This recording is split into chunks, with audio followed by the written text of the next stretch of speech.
नमस्कार, बहुत बहुत स्वागत आपका आनंद टीवी पर। मैं हूं आपके साथ पारुल। आज बात करेंगे जमीनों के खूनी विवाद। उत्तर प्रदेश में लॉ एंड ऑर्डर का डंका पीटने वाली योगी सरकार के राज में जमीन विवाद में हत्याओं के मामले बढ़ते जा रहे हैं। हाल ही में जो मामला सामने आया उसने बता दिया कि इन्हें रोकने के लिए पुलिस प्रशासन के पास कोई ठोस उपाय नहीं है। ताजा मामला देवरिया का सामने आया, जिसमें सीएम योगी ने खुद संज्ञान लिया है, जहां पूर्व जिला पंचायत सदस्य सहित 6 लोगों की हत्या जमीन के विवाद के चलते कर दी गई। एक ही परिवार के 6 लोगों को मौत के घाट उतार दिया गया। इस घटना के बाद से उत्तर प्रदेश पुलिस एक्शन में है। प्रमुख सचिव गृह संजय प्रसाद और special DG Prashant Kumar state plane से देवरिया पहुंचे। सीएम योगी इस मामले को खुद मॉनिटर कर रहे हैं, लेकिन इन सब की नौबत क्यों आई है? क्यों ऐसे विवाद सामने आ रहे हैं और इस हद तक बढ़ते जा रहे हैं कि खूनी संघर्ष में बदल रहे हैं? उत्तर प्रदेश में खूनी संघर्ष का लंबा इतिहास रहा है। महीने में 1-2 बार जमीनी विवाद में हत्या, खून खराबे की घटनाएं सुनाई पड़ ही जाती हैं। बहुत से परिवारों में लंबे समय से जमीनी विवाद चल रहे हैं। निराकरण नहीं होने के कारण फैसला कोर्ट के बाहर ही कर दिया जाता है और धरती खून से रंग जाती है। 15 सितंबर को कौशाम्बी में जमीन विवाद में एक ही परिवार के 3 लोगों की हत्या कर दी गई। एक हफ्ते पहले सुल्तानपुर में जमीन विवाद में एक डॉक्टर को मौत के घाट उतार दिया गया। 25 जुलाई को आगरा के ग्रामीण इलाकों में जमीन विवाद में 2 लोगों की कुल्हाड़ी से हत्या कर दी गई। जमीन विवाद का सबसे दर्दनाक हत्याकांड सोनभद्र के घोरावल उभा गांव में पेश आया 2021 में, जब 3 महिलाओं समेत 9 लोगों की गोली मारकर हत्या कर दी गई थी। इस घटना में 19 लोग घायल हुए थे। इन घटनाओं को रोकना नामुमकिन होता जा रहा है। जमीन से जुड़ी प्रक्रिया का डिजिटलाइजेशन होने के बाद भी विवाद खत्म होने का नाम नहीं ले रहे, और जब कोई हत्याकांड होता है तो राजनीति भी शुरू हो जाती है। सीएम ने ऐसे मामलों को समय से हल करने के निर्देश दिए हैं, लेकिन क्या ये मुमकिन हो पाएगा? सवाल यही, इसी पर हम चर्चा करने वाले हैं। पहले कुछ रिएक्शंस हैं, वो आप सुन लीजिए। देखिए, वहाँ पे पुलिस के अधिकारी पहुंचे हैं और जो भी फर्दर डेवलपमेंट होगा आप सबको उससे अवगत कराया जाएगा। लेकिन समाजवादी पार्टी हर बात में राजनीति करना उसकी पुरानी आदत है। आज उत्तर प्रदेश की कानून व्यवस्था, लॉ एंड ऑर्डर को हमने मजबूत करने का काम किया है। उत्तर प्रदेश के हमारे मुख्यमंत्री योगी आदित्यनाथ जी ने हमेशा सख्त और कड़ा रवैया लॉ एंड ऑर्डर के लिए अपनाया है, और उत्तर प्रदेश के आम जन को भी आज भरोसा है कि उत्तर प्रदेश में आज योगी राज में एक सुरक्षित माहौल है। आप लगातार देख रहे हैं किस तरीके से जो है, मतलब दबंगों में जो एक भय का जो स्वरूप होना चाहिए वो नहीं है। आज दबंग बिल्कुल बेखौफ होके कहीं भी घुसे जा रहे हैं, किसी के परिवार में घुस के मारे डाल रहे हैं। कहीं पे आप देखिए सरेआम गोली चल रही है। लगातार इस तरीके से पूरे प्रदेश में ऐसी घटनाएं लगातार हो रही हैं।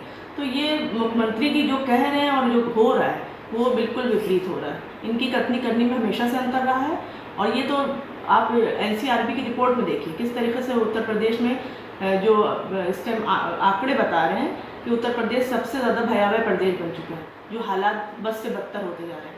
तो मुख्यमंत्री जी को कहने से ज़्यादा इस पर जो है कार्रवाई करना चाहिए। जो देवरिया में घटना हुई बेहद दुखद और चिंताजनक है। जिस तरीके से 6 लोगों की हत्या हो गई है, तो ये बेहद दुखद है। देवरिया की घटना वो हृदय विदारक है। जिस तरीके से एक जमीनी विवाद में पूरा परिवार समाप्त हो जाता है, एक अन्य व्यक्ति भी मारा जाता है, और शासन प्रशासन को इस विवाद की जानकारी पहले से थी, लेकिन फिर भी कोई एहतियाती कदम सरकार द्वारा, शासन द्वारा नहीं उठाया गया, और आज इतनी बड़ी घटना घटित हो गई। समाजवादी पार्टी इस पूरी घटना की जांच की मांग करती है और दोषियों पर सख्त से सख्त कार्रवाई की मांग करती है। ऐसी घटनाएं जब होती हैं तो जिनकी वजह से गोली चली या जिनकी वजह से किसी की हत्या हुई, वो कि क्रिमिनल नहीं होते, उनका कोई बैकग्राउंड क्रिमिनल रिकॉर्ड से भरा हुआ नहीं होता है। आवेश में आकर इस तरह के मामले भी सामने आते हैं और इसे नकारा नहीं जा सकता। लेकिन क्यों ये मामले सामने आ रहे हैं? प्रॉपर्टी के पेपर्स का ठीक तरीके से ना होना, अदालतों में पेंडिंग मामले सामने आना, और उसके बाद जब विवाद बढ़े तो इस तरह की घटनाएं हो जाएं। इसका यकीनन क्या हल है, ये समझने की कोशिश हम करेंगे मिलियन मेहमानों से जो हमारे साथ चर्चा में जुड़ रहे हैं। प्रोफेसर शिल्पा दीक्षित जी हमारे साथ जुड़े हुए हैं, प्रवक्ता आप कांग्रेस की। बहुत बहुत स्वागत शिल्पा जी आपका अनादि टीवी पर। केसी जैन साहब भारतीय जनता पार्टी से हमारे साथ जुड़े हुए हैं, आपका भी स्वागत sir. Doctor SK Dubey Sapa से हमारे साथ जुड़े हुए हैं, प्रवक्ता आप सपा के, बहुत स्वागत करती हूँ। आलोक त्रिपाठी जी वरिष्ठ पत्रकार हैं हमारे साथ जुड़ा, आलोक जी आपका भी स्वागत। सबसे पहले केसी जैन साहब, आप ही से शुरुआत।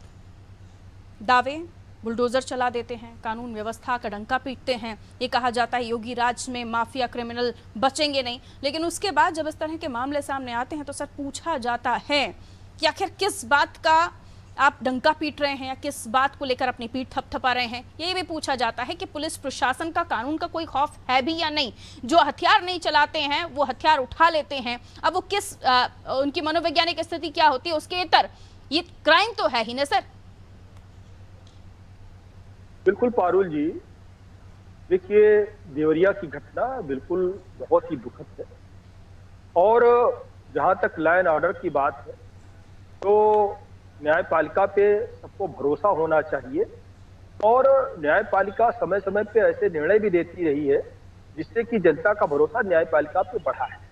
दूसरी बात ये कि अगर किसी भावावेश में किसी तरीके की अगर इस तरीके की अचानक घटना घटती है तो उसको भी अपराध से बाहर श्रेणी में नहीं रखा जा सकता। लेकिन जैसे ये घटना घटी है, घटना घटित होने के बाद माननीय मुख्यमंत्री योगी आदित्यनाथ जी ने इसको स्वयं संज्ञान में लिया है। वहां पर एहतियात के तौर पर पीएससी तैनात कर दी गई है। वहां के एसपी, डीएम और भी तमाम सारे आला अधिकारी वहां पर मौके पे पहुंचे हैं और उसकी जांच करके माननीय मुख्यमंत्री जी ने उसकी जांच को स्वयं मंगाया है कि इसकी रिपोर्ट आपको शीघ्र से शीघ्र हम तक पहुंचाएं। और देखिए इस तरीके की घटना को लेकर के जिस प्रकार की चीजें सामने आ रही कि वो अपराध कम नहीं हो रहा है या लॉ एंड ऑर्डर की स्थिति ठीक नहीं है।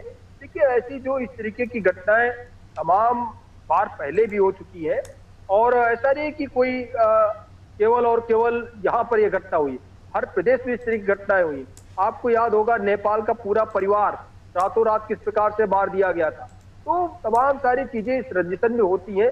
लेकिन हाँ, ये अगर कहीं पर भी पुलिस को इंफॉर्मेशन है, साथ ही साथ वो सर मुझे लगता है जनता ने आपको इसलिए नहीं चुना कि आप ये जवाब दें कि बाकी स्टेट में भी ऐसा होता है।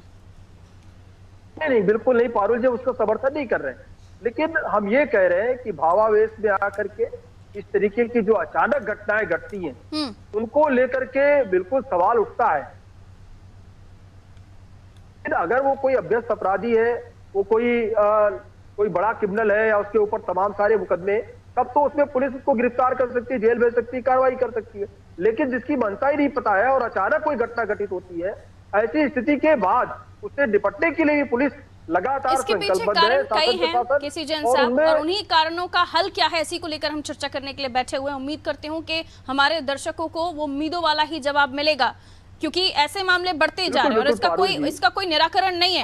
अगर बड़ा कोई माफिया हो, बड़ा कोई ऐसा शख्स हो जिसने क्राइम किया हो, उसको आप पकड़ लेंगे, आप अपनी फोर्स लगा देंगे, आप तमाम बल तैनात कर देंगे। लेकिन ये लोग, इनका कोई भरोसा नहीं होता। अगर लंबे मामले चल रहे हैं, कब विवाद बढ़ जाए, कब आवेश में आ जाए, इन्हें रोकने के लिए आपने प्रक्रिया को डिजिटलाइज कर दिया, लेकिन उसके बावजूद भी मामले थम नहीं रहे हैं, कोर्ट में पेंडिंग पड़े हुए हैं। त्रिपाठी जी, आपके पास आ रही हूँ और इस मामले को आप भी आगे बढ़ाइएगा और समझाइएगा कि कहाँ चूक हो रही है, कहाँ हम कह रहे हैं लॉ एंड ऑर्डर की बात हम कर रहे हैं, उसके बाद हम कह रहे हैं कि हमने देखा किस तरह से बड़े बड़े माफियाओं को ध्वस्त होते हुए, लेकिन यहाँ जब आम आदमी, दो परिवार, दो पक्ष जब आपस में भिड़ते हैं तो बात खूनी संघर्ष और खून की जमीन खून से रंग देते हैं, इस तरह की परिस्थितियां तक बनती है। देवरिया के अलावा कई और ऐसी घटनाएं हैं। 19 लोगों की मौत का आंकड़ा भी जब सामने आया था तब भी रोंगटे खड़े हो गए थे जब हमने इस घटना का भी जिक्र किया था सोनभद्र में।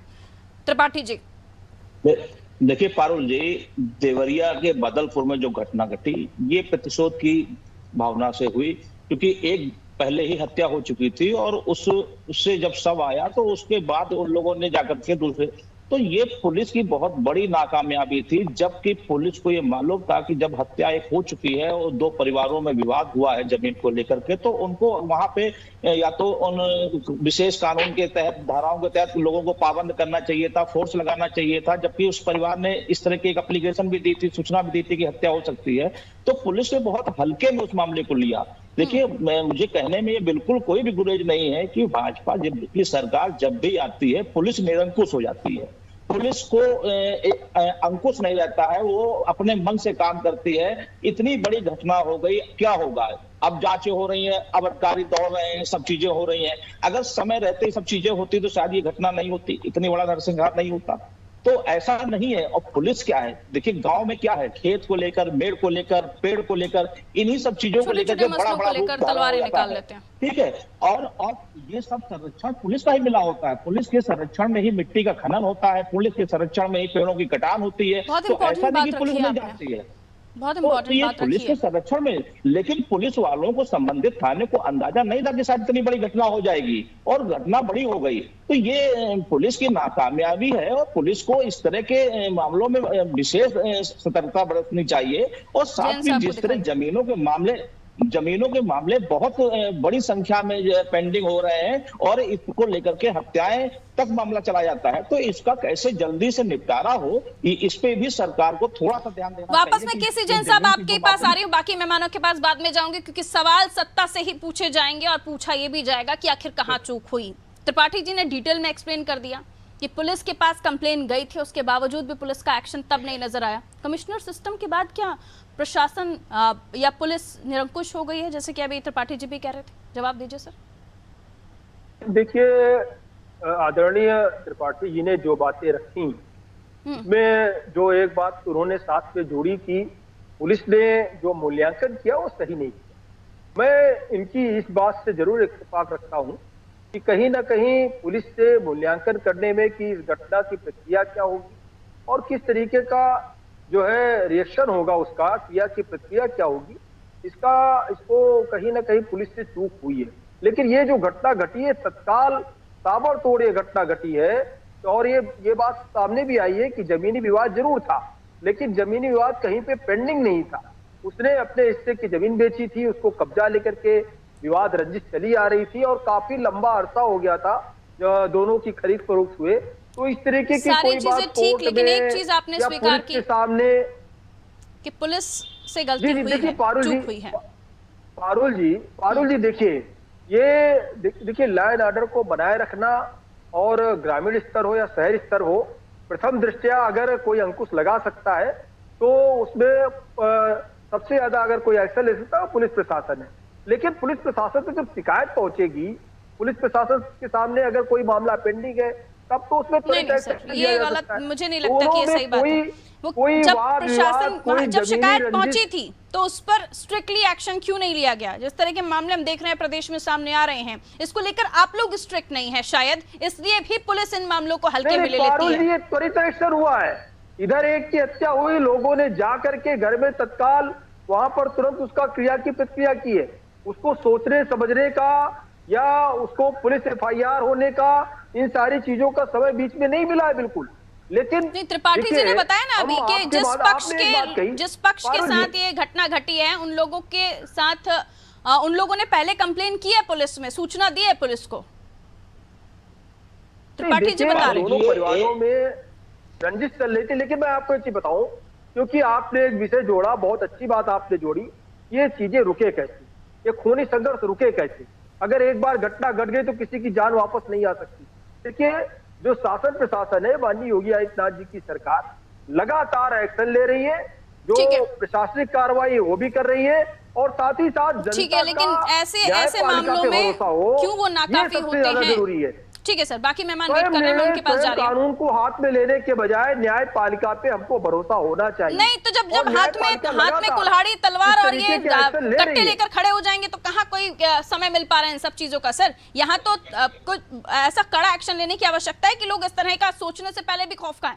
लौट रहे हैं आपके पास, कांग्रेस से हमारे साथ मेहमान जुड़ी हुई हैं, शिल्पा दीक्षित जी। शिल्पा जी, एक बार फिर से स्वागत आपका, माफी डिले हो गया थोड़ा आपके पास आने में, लेकिन सवाल यही है कि राजनीति से इतर ये मामले रुक कैसे सकते हैं, इन पर क्या कड़े कदम उठाए जा सकते हैं? क्योंकि एक नहीं, तमाम राज्यों से इस तरह की खबरें आती हैं जहां आपसी रंजिश में, आपसी विवाद में खून बहाए जाते हैं। अरुण जी, जो हत्याकांड हुआ है देवरिया में जी, ये बहुत ही जघन्य है, और कांग्रेस पार्टी के सिरे से निंदा करती है और राज्य प्रशासन से ये मांग करती है कि दोषियों को कड़ी से कड़ी सजा दी जाए। लेकिन यहाँ तक आने से पहले अभी मेरे भारतीय जनता पार्टी के साथी जैन साहब ने कहा कि ऐसी घटनाएं तो अन्य राज्यों में भी होती हैं, तो मुझे मणिपुर के मुख्यमंत्री बीरेन्द्र सिंह का बयान याद आ गया, जब उन्होंने कहा था कि महिला के साथ जो ये घटना हुई है ये तो और राज्यों में भी होती रहती है और ये तो होती रहती है। तो गैर जिम्मेदाराना बयान देकर आप अपना पल्ला नहीं झाड़ सकते। It is a pure case of administrative failure. आपको इस बात को स्वीकारना पड़ेगा। न्यायपालिका की जो आप बात कर रहे हैं कि साहब न्यायपालिका में भरोसा होना चाहिए, वो तो बहुत सेकेंडरी स्टेज है साहब। मैं तो आपसे ये पूछना चाहूंगी कि इतना अमला छमला है, उत्तर प्रदेश इतना बड़ा स्टेट है, आपने कमिश्नरेट सिस्टम लागू कर दिया है, उसके बावजूद भी क्या आपको एक गांव में या एक कस्बे में इस तरीके की अगर दुश्मनी कोई चली आ रही है, तो क्या एहतियातन पुलिस को वहां पर अपने जो ये सूचना देने वाले होते हैं, ये मुखबिर होते हैं, क्या इनको ऐसी जगहों पर, सेंसिटिव जगहों पर मुखबिरी नहीं करवानी चाहिए? कभी कभी परिवार भी होते हैं। देखिए, परिवार होते हैं मैडम, पर ये दुश्मनी पहले से चली आ रही थी और ये बात पूरे गांव को पता थी।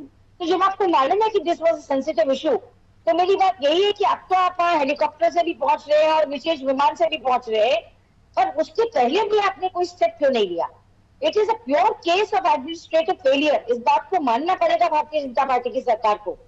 आपकी सरकार है और सतत आपकी सरकार है। शुरुआत अपने प्रश्न से की थी मैडम, क्योंकि आप अपने आगे प्रोफेसर भी लगाते हैं, तो मुझे लगा था कि कोई बहुत अच्छा जवाब मेरे दर्शकों को मिलेगा। क्योंकि अगर मैं राजस्थान और आपके उन स्टेट की हिस्ट्री निकालूं जहां पर आपकी गवर्नमेंट है, तो फिर आपके पास जवाब नहीं होगा। बेहतर है कि हम सियासत से परे इस मुद्दे को रखें, राजनीति से परे इस मुद्दे को रखते हुए।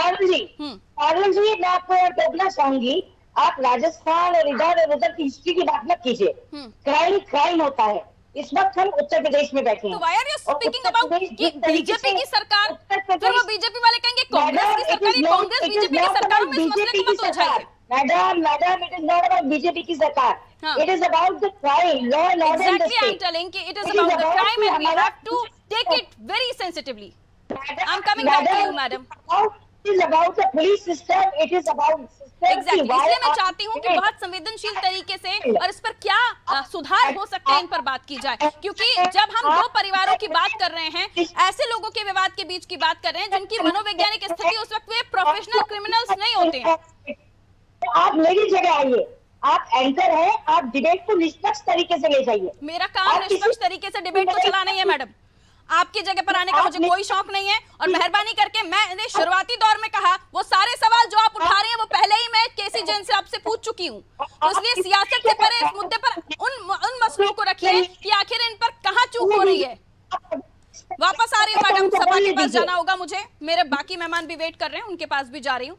और इसलिए मैं कह रही हूँ कि राजनीति से परे इन मुद्दे को इस तरीके से देखिए कि क्या कुछ ऐसे उपाय हो सकते हैं जिन्हें किया जा सके। क्योंकि अगर राज्य में किसी की मौत हो रही है, कोई मर रहा है, तो वो उस राज्य का नागरिक है। बीजेपी का कार्यकर्ता बाद में है, या बीजेपी का कोई लेना देना बाद में होगा उसमें। एसके दुबे साहब, ठीक है madam, I am coming back to you. Janata party आउटपीस है या आप ऑर्गेनाइज कर रहे हैं? आप ये बताइए। आप मुझे मत सिखाइए कि मुझे मेरा काम कैसे करना है, मेहरबानी करके दीक्षित जी, मैडम दीक्षित, प्लीज मुझे मत सिखाइए मेरा काम मुझे कैसे करना है। मुझे पता है मेरा काम कैसे करना है, और मुझे पता है कि कांग्रेस से अगर मैं बात कर रही हूँ तो जहां जहां उनकी सरकार है उसके बारे में भी बात करना होगा। मुझे पता है कि अगर मैं बीजेपी से बात कर रही हूँ तो उनके साथ मुझे लॉ एंड ऑर्डर के बारे में बात करना होगा। एक टेलर की गला रेत की हत्या कर दी जाती है जहाँ पर आपकी सरकार होती है। मैंने केसी जैन साहब की, उनकी सरकार की कोई तारीफ की कसीदे नहीं पढ़े हैं। मैंने उनसे यही पूछा कि लॉ एंड ऑर्डर की स्थिति आपके राज्य में क्या है। अगर आपसे कोई सवाल पूछ रही है तो आपको लगता है कि आप बीजेपी के ऑर्गेनाइजर हो गए। ठीक है, एसके दुबे साहब वेट कर रहे हैं सर, प्लीज। तो कुछ बनता नहीं बताती है, मेरे तीसरे मेहमान को इन कर लेती हूँ। दुबे साहब, क्या आपको भी लगता है कि इस पर सियासत होनी चाहिए, इस पर कोई हल निकलना चाहिए? आने वाले समय में अगर आपकी भी सरकार हुई और आपकी सरकार में ये घटना होती है तो आप इसे किस तरीके से डील करिएगा? आपकी सरकार कैसे डील करेगी अगर भविष्य में ऐसा होता है? तो सीधा सवाल मेरा, बताइए। आप ये भी तो देखिए। एसके दुबे साहब, मैडम प्लीज वेट ना, प्लीज वेट। एसके दुबे साहब बोलिए मुझे बताइए कि आने वाले समय पर या पहले आपकी सरकारें रही हैं, इस तरह की घटना ये नई है, हर स्टेट में हो रही है, और इसका राजनीतिकरण न करते हुए क्या आप मानते हैं कि इसकी मूल वजह क्या हो सकती है जिस पर सुधार की आवश्यकता है? देखिए, कोई भी सरकार का लॉ एंड ऑर्डर डेफिनेटली हम कह सकते हैं कि पुलिस के ऊपर डिपेंड करता है, वही सब कुछ संभालेगा। मुख्यमंत्री तो बैठे हैं, मुख्यमंत्री को ये मालूम थोड़ी चलेगा कि यहाँ ये होने वाला है। लेकिन काफी सारी उत्तर प्रदेश की घटनाएं इस बात को इंडिकेट करती हैं कि पुलिस की लापरवाही के कारण हत्याएं होती हैं, पुलिस की लापरवाही के कारण वारदात को अंजाम दिया जाता है।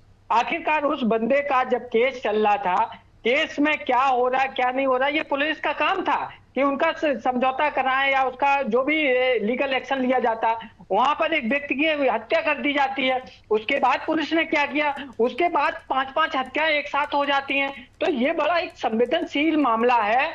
निश्चित तौर पर हम कह सकते हैं कि अभी देखो, भारतीय जनता पार्टी के प्रवक्ता बैठे हैं यहाँ पे, उनको हम एक चीज दिखाना चाहेंगे, अगर ये आपका कैमरा इस चीज आप को पढ़कर अडॉप्ट सुना कर दीजिए पाए। सर, इस वक्त आप वर्चुअली इसमें ये कनेक्टेड हैं हमारे क्लियर, साथ। सर्वाधिक अपराध वाले राज्य उत्तर प्रदेश का पहला नंबर है। आप सोचिए, ये आज की न्यूज है। सर्वाधिक अपराध वाले राज्य, उसमें उत्तर प्रदेश पहला नंबर, अरुणाचल प्रदेश दूसरे नंबर। यूपी की प्रति व्यक्ति अपराध दर 7.4। राष्ट्रीय अपराध रिकॉर्ड ब्यूरो के अनुसार इस अनुपात का मतलब है कि उत्तर प्रदेश अपराधों की संख्या में सबसे अधिक है। आप विचार करिए, किस बात पर ये आए थे, किस बात पर आए थे कि हम भय मुक्त समाज देंगे, हम दंगा मुक्त समाज देंगे, हम कहीं अपराध नहीं होने देंगे, हम कहीं भ्रष्टाचार नहीं होने देंगे, हम कहीं कोई भी गलत काम नहीं होने देंगे। आज की अगर स्थिति आप निकालिए, चाहे वो अपराध का मामला हो, चाहे वो भ्रष्टाचार का मामला हो, या किसी भी क्षेत्र में, या बेरोजगारी का मामला हो, महंगाई का मामला हो, भारतीय जनता पार्टी हर क्षेत्र में फेल रही है। और ये मैं नहीं कह रहा हूं, ये आंकड़े कह रहे हैं। तो भारतीय जनता पार्टी की सरकार को ये विचार करना चाहिए कि आखिरकार आपने जो जनता का उम्मीद था, उन पर इस तरीके से आपने पलीता लगा दिया, तो निश्चित तौर पर इसका आपको जवाब मिलेगा। और आने वाला ये जो 6 महीने के अंदर चुनाव होगा, उसमें आप देखेंगे। और इसीलिए मैं आपको ये फिर बता रहा हूँ, इसीलिए कहा कि आप क्या कर्नाटका, कमियां आंकते हैं, क्या आंकलन करते हैं कि कहाँ कमी रही? अरे, हर घर का जिसका आंकलन- केस प्रॉपर्टी विवाद कोर्ट में चल रहा हो, उसके बाहर पुलिसकर्मी खड़ा कर देना चाहिए नहीं, अरे लेकिन उसका क्या? वही मैटर तो तो पूछ रही हूँ ना समझा कि लो। राजनीतिकरण से इतर मुझे ये बताइए कि आप अपने लेवल पर क्या आकलन करते हैं कि कहाँ कमियां होती हैं? अरे वही मैं बता रहा हूँ आपको, ये रोज घटनाएं मिलती हैं कि कंप्लेन की जाती है और पुलिस उस पर ध्यान नहीं देती है, और बाद में वो घटनाएं हो जाती हैं। ऐसे ही बलात्कार के भी केस में हुआ है, ऐसे हत्याओं के भी केस में हुआ है। यही तो मैं बोल रहा हूँ कि पुलिस को अपनी, पुलिस की जो अधिकारी है, चाहे वो इंस्पेक्टर लेवल का हो, सब इंस्पेक्टर लेवल का हो, अगर कोई कंप्लेन करता है तो उसको गंभीरता से लेना चाहिए। कहीं ना कहीं सरकार की जो पकड़ है पुलिस एक तो सवाल ये उठता है, ठीक है सर आ रही हूँ, एक तो सवाल किसी जन साहब ये उठता है कि देश में जितनी आबादी है उतना अमला हमारे पास है क्या? और ऐसी घटनाओं को रोकने के समय पर जो प्राथमिकी होनी चाहिए वो पुलिस उसको फॉलो कर रही है क्या? क्योंकि अगर ऐसे मामले संज्ञान में आते हैं, वो बात इस मामले में इसलिए मैं कह रही हूँ क्योंकि इस मामले में पुलिस के पास सूचना पहुंची थी। कई मामले होते हैं जिनमें सूचना नहीं पहुंचती है और ये हर स्टेट में है, लेकिन आप क्योंकि सुशासन की बात करते हैं, कुशासन को खत्म करने का दावा करते हैं, तो यहाँ पर भी सुशासन की आवश्यकता है सर जैन साहब। जी देखिए पारुल जी, जो भी जहां पर भी सिविल डिस्प्यूट है, और सिविल डिस्प्यूट जो होते हैं वो क्राइम में नहीं आते। सिविल डिस्प्यूट जो प्रॉपर्टी के डिस्प्यूट है, लेन देन का डिस्प्यूट है, चेक बाउंसिंग का डिस्प्यूट है, तो ये जो डिस्प्यूट है, ये जितने भी सिविल डिस्प्यूट है, सिविल डिस्प्यूट में पुलिस का पहली बात तो हस्तक्षेप नहीं होता, वो न्यायालय में मामला चल रहा हो। हमने जो बात कही, अभी हमारी बहन ने जो कांग्रेस की प्रवक्ता है, उन्होंने हमारी बात पे सवाल खड़ा किया। हमने यही बात कही कि देखिए न्यायपालिका पे भरोसा होना चाहिए। अगर आपको स्वयं फैसला करना है, फिर सिविल सूट क्यों दायर हुआ? फिर आपने वकील किया, वहां पे जवाब सवाल हो रहा है, जिसकी प्रॉपर्टी होगी उसको मिलेगा। न्यायालय पे भरोसा रखिए। लेकिन यहाँ पर अगर आप स्वयं एक्शन लेने लगेंगे, कानून हाथ में लेंगे, तो इससे दोनों लोगों के हाथ जलेंगे। और ये मैसेज मैं आपके चैनल के माध्यम से आपके करोड़ों दर्शकों को देना चाहता हूँ कि धैर्य रखते हुए पुलिस कम की से चूक कम हुई है, न्यायालय पे उसे भरोसा दुरुस्त रखें। करने की भी आवश्यकता है और प्रशासन पर कहीं ना कहीं नकेल कसने की भी आवश्यकता है। समय इजाजत नहीं देता। बहुत बहुत शुक्रिया आप सभी का हमारे साथ चर्चा में जुड़ने के लिए। एक ऐसा मामला जो काफी आम है, लेकिन इसमें हो रही घटनाएं, इसमें हो रही हत्याएं, ये खूनी खेल जो भूमि विवाद, प्रॉपर्टी विवाद को लेकर खेला जाता है, जिसमें कोई क्रिमिनल नहीं होता। यस, ये सिविल मामले होते हैं जो कोर्ट में पेंडिंग होते हैं। इस मामले में पुलिस का बहुत ज़्यादा अधिकार नहीं होता है कि वह हस्तक्षेप कर सके, लेकिन अगर पुलिस के पास सूचना पहुंचती है या पुलिस को पहले से प्राथमिकी तौर पर बताया जाता है कि इस तरह से उन्हें किसी परिवार को या किसी भी शख्स को डर है कि उनके साथ कोई घटना हो सकती है, तो इस पर सुरक्षा करने की जिम्मेदारी, क्योंकि रक्षा के दावे आप करते हैं, जब वर्दी पहनते हैं तो आपकी जिम्मेदारी बढ़ जाती है कि अगर आपके पास कोई मदद के लिए आया है, कोई सूचना देने आया है, तो उस पर प्राथमिकी क्या कार्रवाई होनी चाहिए, इस पर ध्यान रखा जाए। और इसलिए अगर यहाँ पर लूज पड़ रही है पुलिस, या यहाँ पर इस मामले को, ऐसे मामलों को हल्के में ले रही है, तो प्रशासन की भी जिम्मेदारी बनती है कि पुलिस पर भी नकेल कसी जाए, उन्हें भी टाइट किया जाए, ताकि ऐसे मामलों पर वो भी संज्ञान लें और सख्ती से पेश आए। दीजिए इजाजत, रखिए अपना ख्याल, नमस्कार।